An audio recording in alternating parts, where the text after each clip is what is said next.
Dapat tinggal na. Nagtungtungalig, kakainin.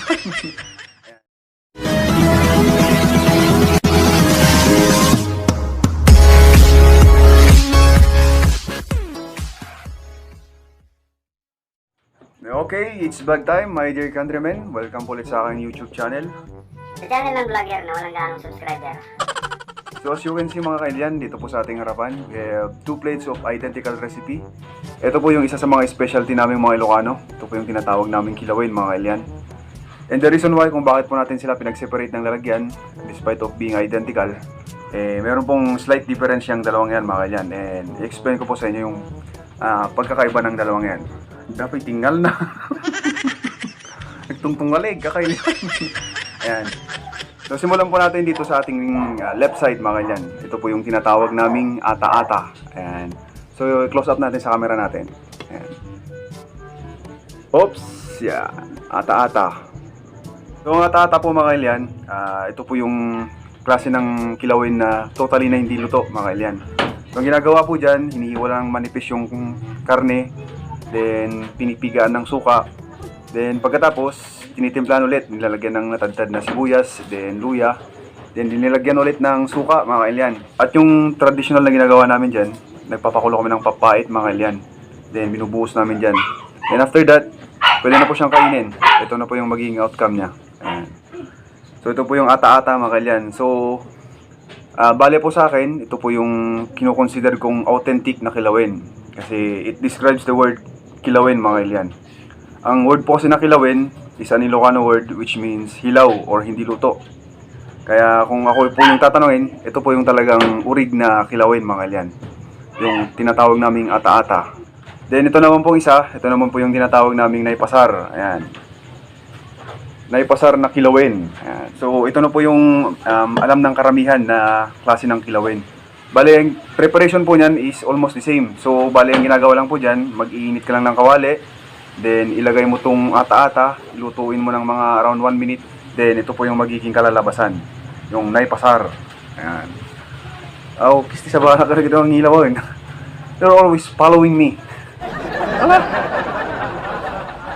So yan po yung slight difference nitong recipes natin mga kailyan, but the final conclusion is they are both kilawin mga kailyan.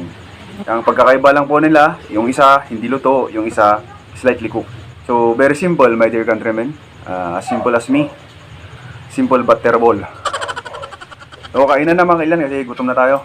At this time ako po yung magkukutsara kasi tawa na akong magkamot. Ulayin natin tong ata-ata natin. Ayan mga kailyan, kung talagang makikita nyo, ayan, hindi po luto yung karne. Ayan siya mga kailyan.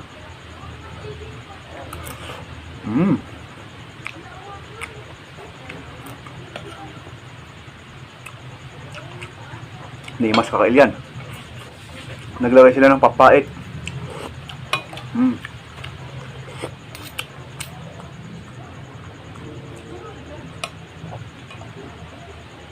Ayan. Ata-ata.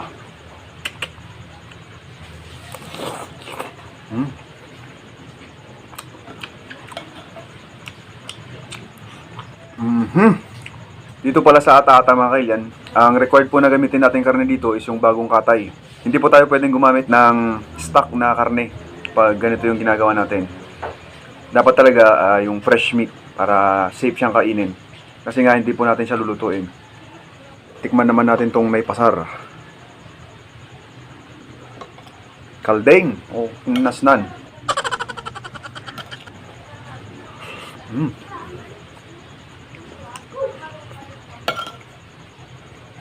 Awan sa sili. Namimas ko muna sili ah.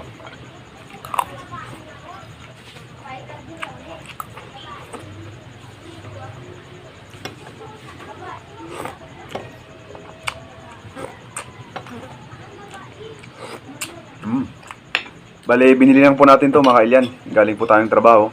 Gusto kong mag-ulam ng kambing kaya bumili ako. And para may ma-upload naman ako sa aking channel, ginawa natin ng vlog.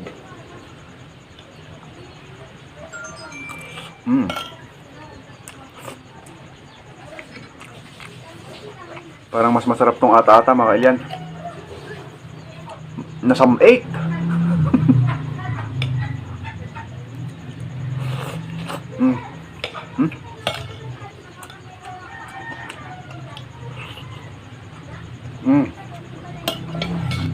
So, puli mga kailan sa mga next episode natin. Magawan po natin ng full video kung paano i-prepare yung ganitong recipe. Medyo may kamahalan po kasi yung karne ng kambing.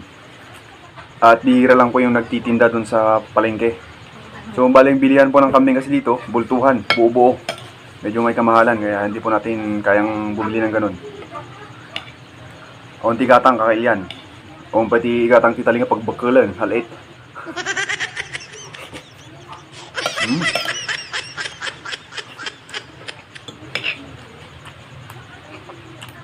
Igupon tero ti papay, nakakailian. Limas.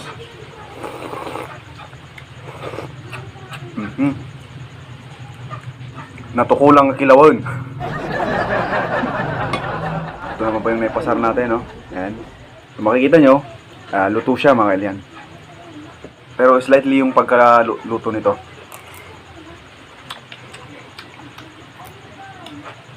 Hindi mo kasi pwedeng tagalan yung pagluluto ng ganito mga kailan kasi kukunat siya.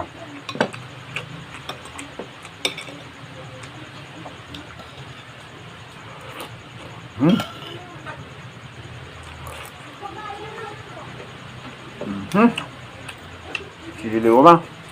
O may sili kakailian. Ubusin na natin tong ata-ata natin. Yung talagang favorite ko eh. Yan.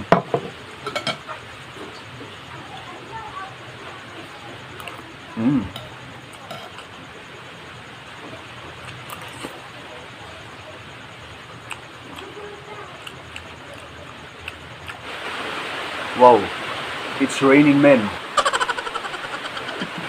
Umuulan na mga kailan. Hindi na tayo magkakarinigan nito. Ayan, okay lang yung ulan mga kailan kasi blessing yan. Lalong-lalo po sa mga kailian natin na magsasaka. Malaking tulong po yung ulan.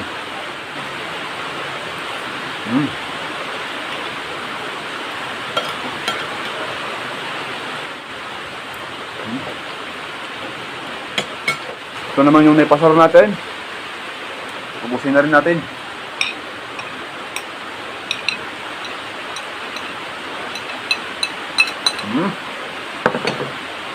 Clean up.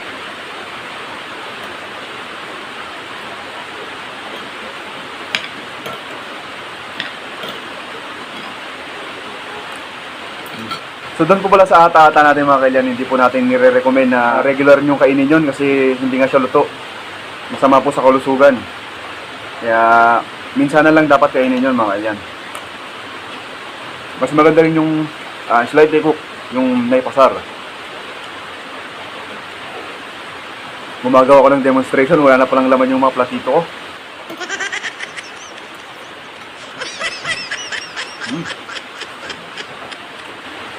Pero kung bira ka lang naman kumain ng kambing, it's up to you kung ano po yung prepare nyo kainin. Kung yung ata-ata o yung naipasar. Kumpurmi ka niya yung kakailan. Kung bibiyang ko dyan. Joke.